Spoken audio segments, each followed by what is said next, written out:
بلوچا ظالما جادو کی توئیو سیاں وچ کھیڈ دی قابو کی توئیو سیاں وچ کھیڈ دی قابو. صوبت ڈیرہ اسماعیل خان کی روایتی ڈش جسے گھروں میں، ہوٹلوں میں اور دریا کے کنارے دوستوں کی محفلوں میں بہت شوق سے کھایا جاتا ہے. عربی میں سرید، پشتو میں پینڈا اور سرائکی میں صوبت کہلانے والی یہ لذیذ غذا ڈیرہ اسماعیل خان کے ہر شخص کے لیے ایک مرغوب غذا ہے.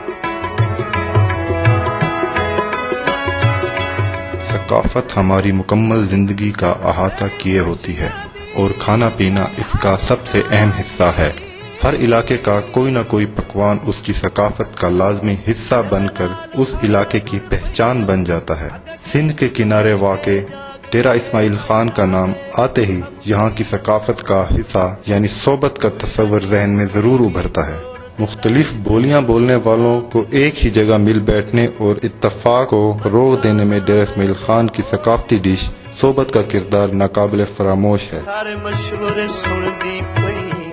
آئیں بات کرتے ہیں ڈاکٹر وسیم اکبر صاحب سے کہ صوبت کے بارے میں وہ کیا کہتے ہیں. یہ صوبت جو ہے ڈیرہ اسماعیل خان کی شناخت بن چکی ہے اور اس کا جو ہے ہمیں جو ڈیرہ اسماعیل خان میں اس کا جو سراغ ہے وہ ہمیں درابن میں ملتا ہے، موسیٰ میں ملتا ہے، کلاچی میں ملتا ہے، درازندہ میں ملتا ہے. اس طریقے سے لکی چلے جائیں وہاں ملتا ہے، بنوم تک ملتا ہے اس کا سراغ. اور اس طرف اگر آپ چلے جائیں صوبت جو ہے یہ پروا میں اور رمک میں اور بہوا میں اور توسا میں اور ڈیرہ غازی خان تک جو ہے یہ بنائی جاتی ہے اور پسند کی جاتی ہے. وقت کے ساتھ ساتھ اس میں تبدیلی بھی آئی ہے. پہلے یہ بڑی سادگی سے بنائی جاتی تھی صوبت اور لوگ جو ہے اس میں سہولت بھی ہے کہ زیادہ برتن نہیں اس میں استعمال ہوتے اور اس میں یہ فائدہ ہے کہ جب سارے مل بیٹھ کر کھاتے ہیں تو ایک اتفاق پیدا ہوتا ہے. ہاتھ سے کھانے میں ویسے بھی وہ جلد ہضم ہو جاتا ہے کھانا اور چمچی سے جو ہے وہ ان ہائیجینک بھی ہے کھانا. تو اس لیے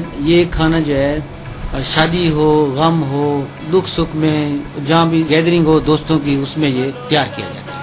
لیکن اب اس میں امیر غریب کا فرق نہیں ہے.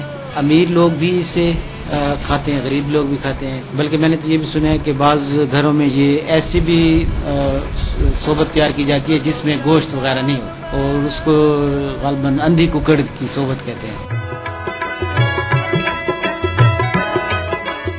جہانگیر خان ایڈوکیٹ نے بھی ہمیں صوبت کے بارے میں کچھ اہم معلومات فراہم کی. یہ در حقیقت بکری، گائے یا مرغی کے گوشت میں شوربے کے اندر روٹی بھگو کر کھائی جاتی ہے. ہمارے ہاں جو روٹی شوربے میں بھگوئی جاتی ہے اسے مانا کہا جاتا ہے. یہ در حقیقت سندھی کی مانی یعنی روٹی کے لہجہ میں ہے. احادیث میں ہے کہ ہمارے آقا محمد مصطفیٰ صلی اللہ علیہ وآلہ وسلم نے سرید کو غذاؤں کا سردار کہا ہے اور آپ کو سرید پسند بھی تھی. اب سوال یہ ہے کہ اگر سرید عرب کی مرغوب غذا تھی تو اسے صوبت کے طور پر کس نے ہمارے علاقے دامان بالخصوص کلاچی، ٹانک اور ملحقہ علاقوں میں متعارف کرایا؟ کوئی حتمی تاریخی دستاویز تو موجود نہیں، مگر قیافہ لگایا جا سکتا ہے کہ جب عرب فاتحین اس علاقے میں آئے ہوں گے اور اپنے ساتھ اپنی اس مخصوص خوراک کی روایت بھی ساتھ لائے ہوں گے. دوسرا قیافہ یہ ہو سکتا ہے کہ کلاچی اور ملحقہ علاقوں میں اقوام عرب سے آ کر علاقے میں آباد ہوئی ہوں گی اور وہ اس علاقائی روایت کو اپنے ساتھ لا کر علاقے میں متعارف کرایا ہوگا. چاچا علی نواز پچھلے 25 سال سے صوبت بناتے آ رہے ہیں. ان سے پوچھتے ہیں کہ وہ صوبت کس طرح بناتے ہیں. سر دیہات گھر اتھا دیسی مرغیاں ہوندیاں، دستی مہمان آوے کو ککڑ کو کو کے ذبح کر کے تے مزیدار تھوڑا جہا سترا گھیو لا لیا سجا تو او صوبت بڑھتی. کیسے ہوندی وسل ٹماٹر سترا گھیو دھاڑیاں وسل تھوم. یہ کچھ ٹوٹلی مثالہ ہوندا ہے. کوئی مثالہ جات بازار کو کوئی ڈبیاں وغیرہ نہ سکندے. میری صحبت ہے مثالہ تقریباً یہ ہے کہ ایسا مطلب گیہوں گتے نے پیاز گتے نے ان کو پیلا لال کر کے بھی ٹماٹر کھتے نے، ٹماٹر کھات کے بیچ والا دہی کھتے نے. ان کا خوب مثالہ تیار کرنے ہیں. جلے مثالہ تیار تھی ویندا ہے ان دے بعد مرغی کھا چھوڑنے. مرغی کو تھوڑا جہا پکا کے یعنی کہ اتنے پکے بھی گل بنے بس زیادہ نہیں بلا کو ایسا گوشت کو باہر کٹ دینے. گوشت کاٹ کے بیچ پانی لا دینے. پانی جتنے بندے ہوتے اس حساب فی بندے کے حساب سے ایک گلاس ہوتا ہے. جتنے بھی بندے ہوئے 10 ہوئے 20 ہوئے ایک گلاس پانی کا گھات کے تو ان کو مطلب پکے نے. جلے پانی خوب پک ویندے اون دے بعد کو تیار تھی ویندی صحبت لا گنے.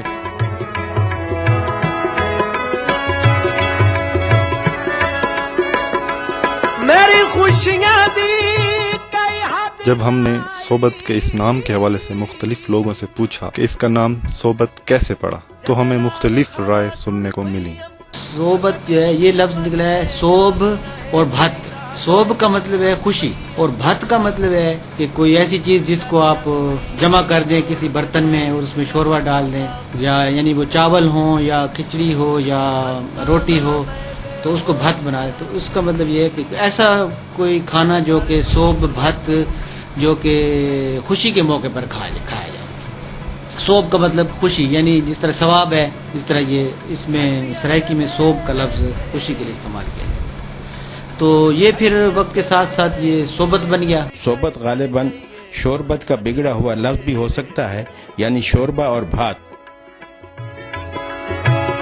بلوچا دال ماراوی وحدیا جدائی تیری دنی پر سندیا جدائی تیری.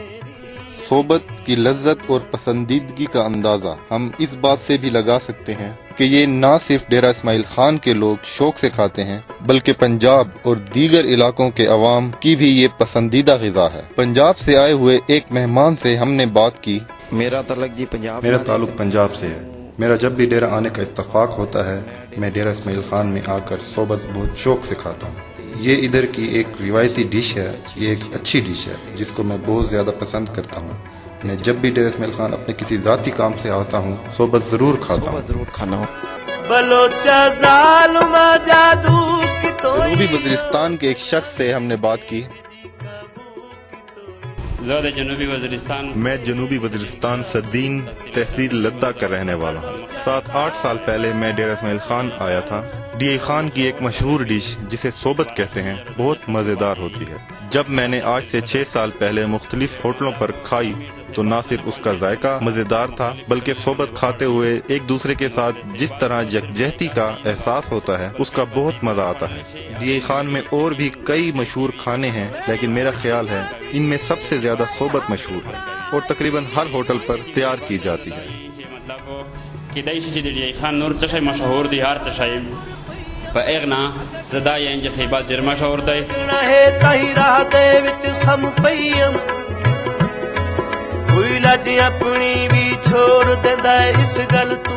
صحبت ایک ایسی غذا کا نام ہے جو غریبوں کی دسترس میں ہے اور دامان کے تمدن کی علامت بھی ہے. اس سے اونچ نیچ اور ذات پات کی نفی بھی ہوتی ہے اور اسلامی بھائی چارے اور تمدن کا اظہار بھی ہوتا ہے. ہٹیاں تے میرے سے صحبت ہمیں اسلامی بھائی چارے اخوت اور محبت کا درس دیتی ہے. چھوٹے بڑے امیر غریب اونچ نیچ کی تفریق سے بے نیاز لوگ جب اکٹھے بیٹھ کر ایک تھال میں کھانا کھاتے ہیں تو ہمیں یہ احساس ہوتا ہے کہ ابھی تک دنیا میں بھائی چارے اور خلوص کی کمی نہیں ہے. اس لیے اگر ہم اپنے دلوں سے نفرتوں کدورتوں اور رنجشوں کو بھلانا چاہتے ہیں تو ہمیں مل بیٹھ کر کھانا کھانے کی عادت ڈالنا پڑے گی.